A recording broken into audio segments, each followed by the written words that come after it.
So the other day, I got this section of the wall done from here to the corner.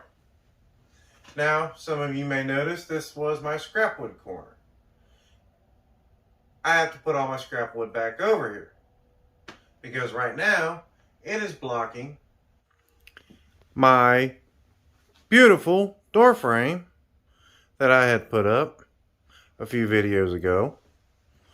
And I think just picking it all up piece by piece is going to be a little on the unproductive. So I will be taking the wood that's up in my ceiling and we will be using these pieces of wood and maybe some of these pieces of wood to generate a scrap cart that is going to go right here. Right here. Now, I'm going to be using some of that scrap wood that's over there as well because there's some plywood over there that is 3/4 inches thick. I will also be using some of the stringers from some of the pallets that I've ripped down. Now, I've already processed those. They're roughly 1.5 inches by 3.5 inches. So we'll be using those for the base and the A-frame. Now, using that table up there, I'm going to try to match that clamp rack I did a video ago.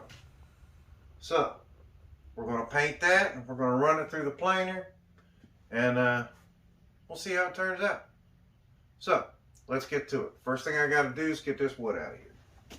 So, for all of those who haven't seen this picture, I'll put it up here for you now. This was a corner table that I had bought at Kmart years ago. It's probably been in this ceiling for about 3 years. Now, I'm going to take that table and I'm going to put this generic spray paint on it, just like I did in the clamp rack video. Like I said, it's not great paint. It's just what I had laying around, so that's what I'm using. And it works pretty good. It sticks and doesn't rub off, so good enough for this project.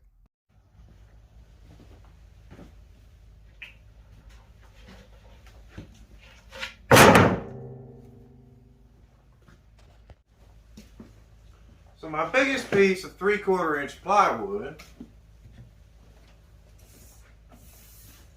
is 46 by 23 3/8. So that's what I'm going to use. So now I need to get the frame figured out for the bottom of this. So to take the measurements for these braces that are going to be screwed to the bottom of this, I'm just going to mark them with a pencil at the length of the plywood. It saves me having to measure, so I know I'm lazy, but it works. And then I will set that one that I drew the line on top of another one, giving me 2 boards that are exactly the same length. That way everything will be nice and square when I screw it down.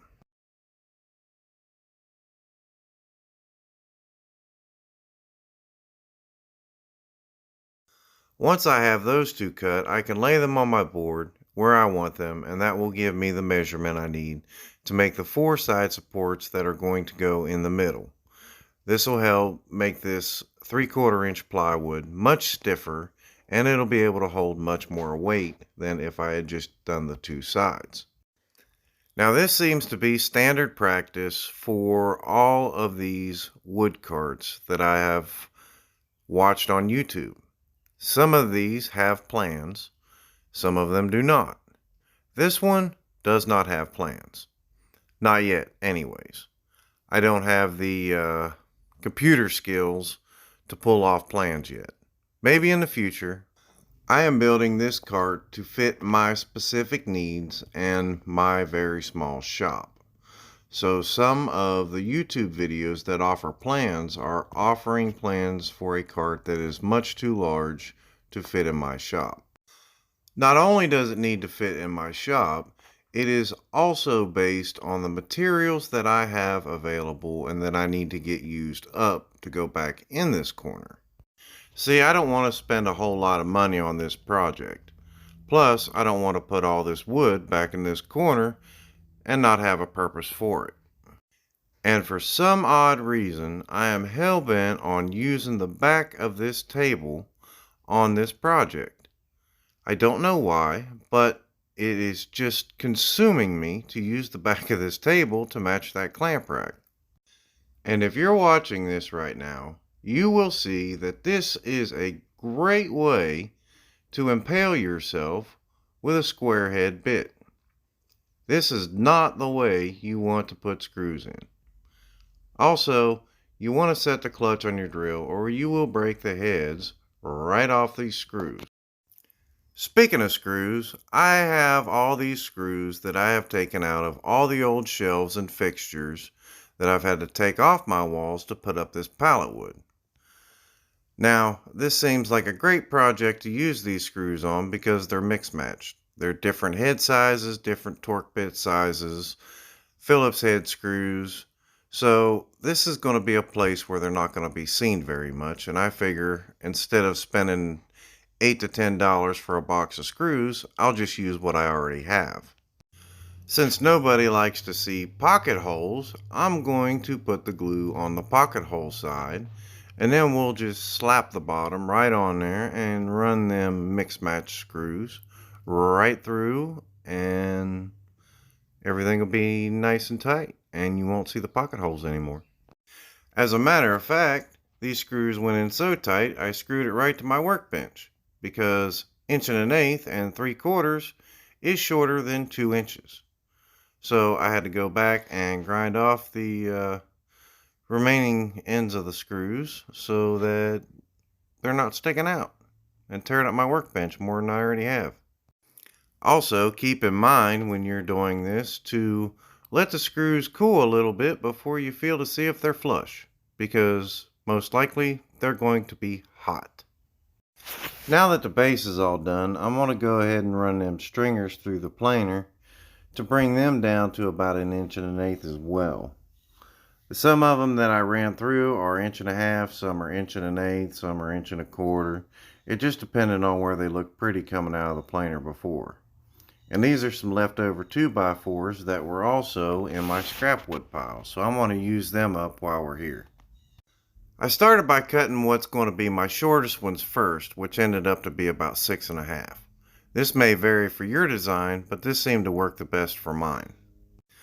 With the stop block still in place after cutting all 4 of those, I went ahead and cut a 5-degree bevel on both sides of it.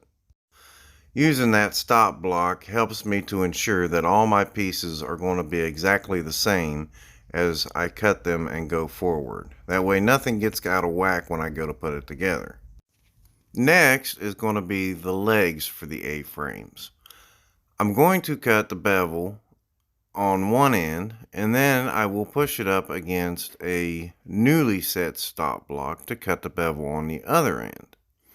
Now these bevels you want going in opposite directions. You don't want them both facing in or both facing out. You want one facing in and one facing out. This is important, I promise you. Because when we go to add the shelf on the top, this will come up nice and flush. That way your boards look nice and flush. I will be attaching these A-frames to the base with pocket holes. I will be using 2-inch pocket hole screws, and we will be drilling them right into the stringers that are underneath. You know, the 1 1/8 ones from earlier. Off camera, I went ahead and cut the other 2 sets of braces at 9 and 11.5. And you can see that blue cup there and those mix match screws that was in the video earlier.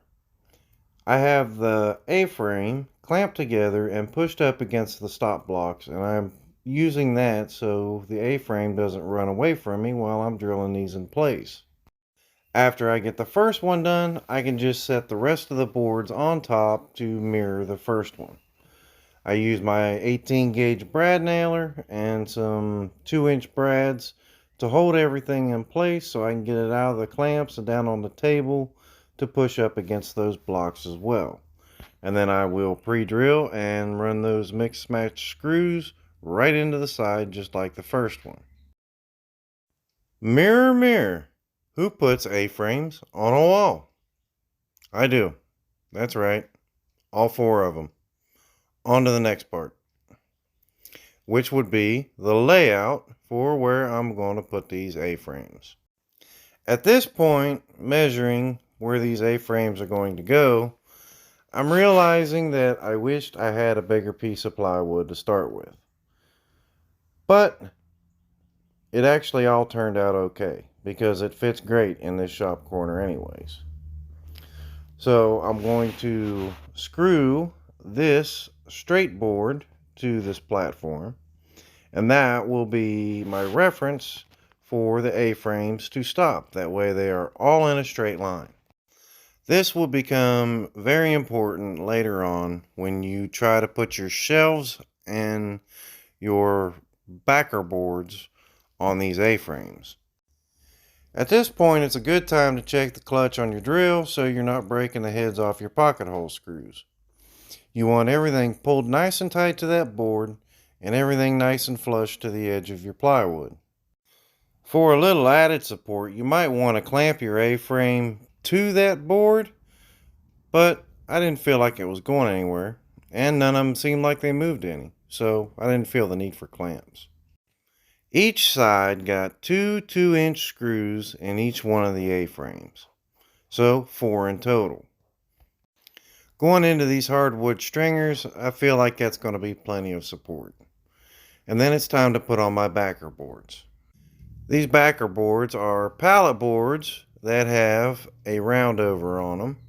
They're milled down to a 1/2 inch. I didn't feel like y'all wanted to watch me mill down 6 or 8 pallet boards, so I didn't really feel the need to include it in the video. But what I did feel the need to include in the video was the fact that I set one of those 1/2 inch pallet boards on the plywood and set the first one that I was screwing in on that 1/2 inch, giving me a little bit of gap on the bottom. Which, now that I'm looking at it and editing this video, I'm realized doesn't make any sense at all considering I just eyeballed the rest of them. And on the front of the cart, I just put them where the shelves were, for support for the shelves. So, I guess it's not as important as I thought it was. But for the shelves, I felt it was important because what I did is I cut the shelves to length and then I cut them in half. I then laid them in there and drew where I wanted to cut out for the A-frames. I used the pole saw to cut my sides out, and then I will be using an oscillating tool to cut the bottom out because I don't have a bandsaw.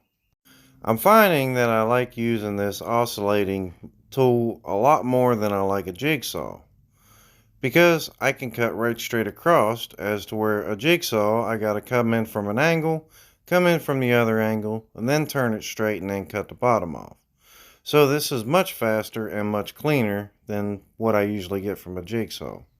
After everything's cut out, we just take that half the shelf and plop it into place. And then I used a couple of those screws from the cup and screwed them down so they don't go anywhere.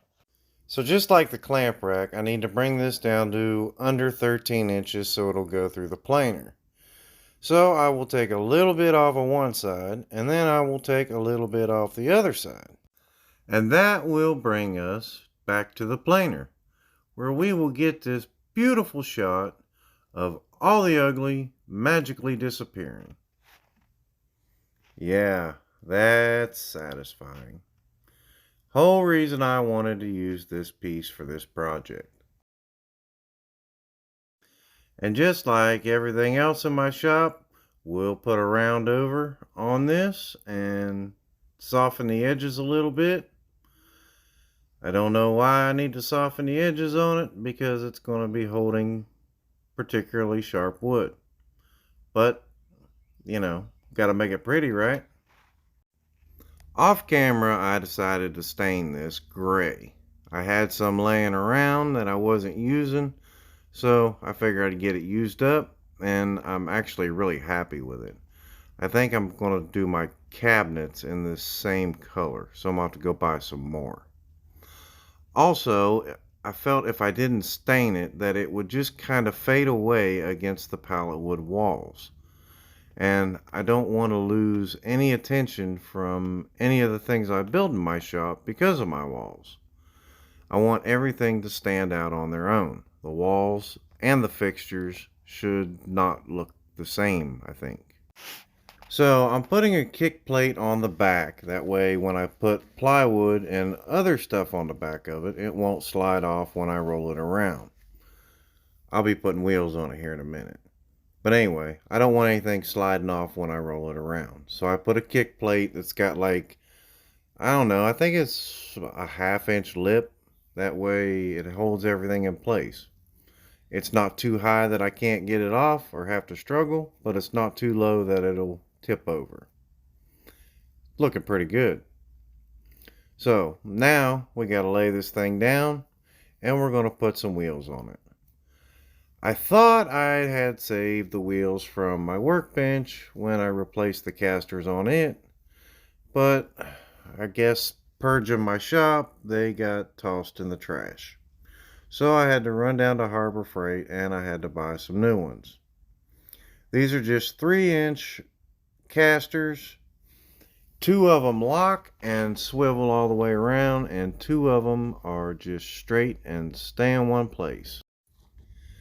Now we cue the small workshop struggle bus as I try to struggle this thing off this workbench all by my lonesome.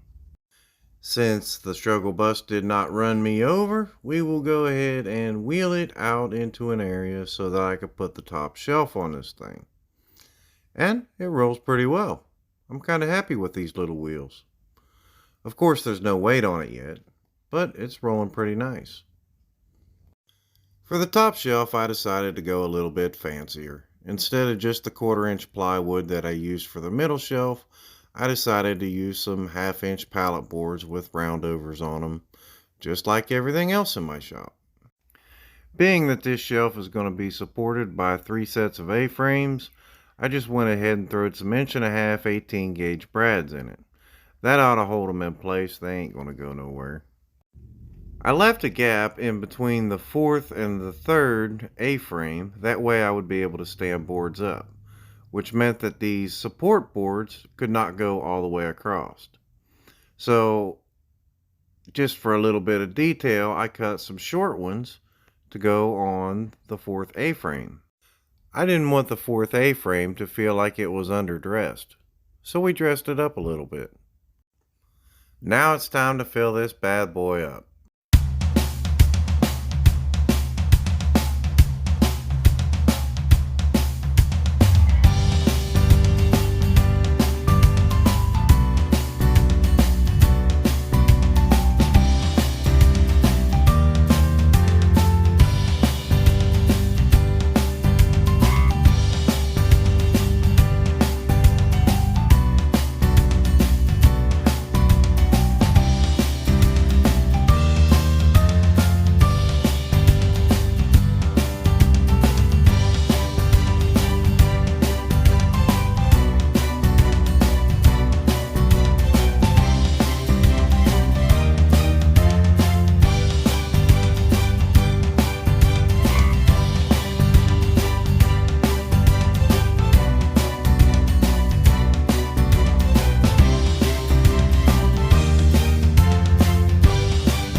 This card is something I should have done a long time ago, because now I can see everything I have.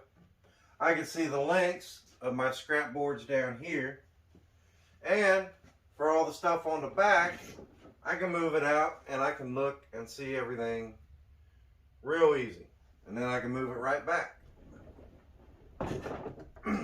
Now when I go to do that corner, I won't have to move all this piece by piece again. I can just roll this cart over there somewhere and not have to worry about it. I can do this corner, get everything done, roll this back into place. So that is my fancy scrap wood cart. And I'm going to get out of here and clean up this shop. The pieces that I pulled out that I was going to use for this off that table, I guess I'm just going to stuff them back in the ceiling because I didn't have room for them. I do wish this cart was a little bigger, but it leaves me room for my scrap wood barrel. And I know it may not make sense to leave room for a scrap wood barrel now because in the future it will be completely on the other side of the shop, but I still need room for it now. So that's all I got. I'll see y'all later.